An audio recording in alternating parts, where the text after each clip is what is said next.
15 days to go until Election Day, and the candidates are out on the trail in all of the toss-up states. Welcome into Talking Points. I'm Jake Morel.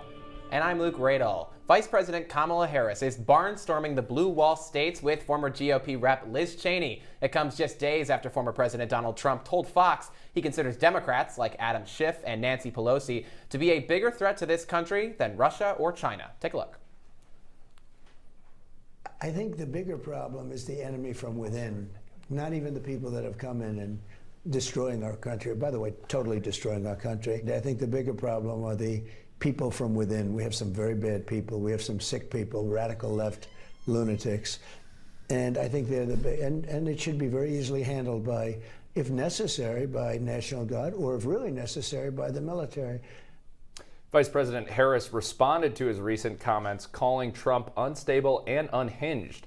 She's even been showing clips of Trump at her rallies. And Luke, this is a really interesting point about these two campaigns, because what I've seen in the past few weeks is that the Harris campaign seems to have more of a message of unity, and Trump, to no surprise, is a little bit more of a message of division. He's attacking the Democrats a little bit more. We saw Harris on with Bret Baier just last week, and when Baier sort of tried to catch her in a question asking her about what she thinks of Trump voters, she said she respects them just as she respects all Americans. We don't see that from the Trump campaign. Stepping over a bit of a basket of deplorables moment from Hillary Clinton's 2016 campaign. I agree. I think the Harris campaign has been a lot more disciplined over the past few weeks. I think Charlamagne the God was asking Harris why she always sticks to her script, and she's like, well, that's discipline. That's what a candidate's supposed to do. They're not supposed to go out there and be talking about Arnold Palmer's genitalia or get up on stage and be dancing for 40 minutes. Like, that's not what presidential candidates are supposed to be doing. That's not how you reach swing voters. And so it'll be interesting to see if that discipline pays off in 15 days, 1 hour, and 27 minutes.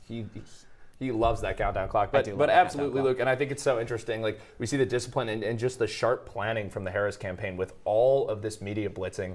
Over the past week and a half, 2 weeks, she started with being on a podcast that a lot of young Americans listen to and ended with Bret Baier on Fox News, right? So the average audience on Fox News is over 95 years old. Yeah, over 95 years old, and definitely more than the Alex Cooper podcast. Yes. So this past week, yesterday actually, Trump traded in his sport coat for an apron, stopping at a Bucks County McDonald's location.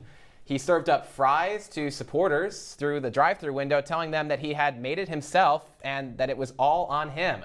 Trump also jabbed at Harris, who has talked about working at McDonald's when she was younger. The former president has basically accused her of lying about the experience to reach working-class voters. And Jake, I actually worked at McDonald's. I could kind of critique his form a little bit. He used like a helper hand on the fry basket. You should be doing it with one hand. But yeah, I mean, put the fries in the bag, Mr. President. But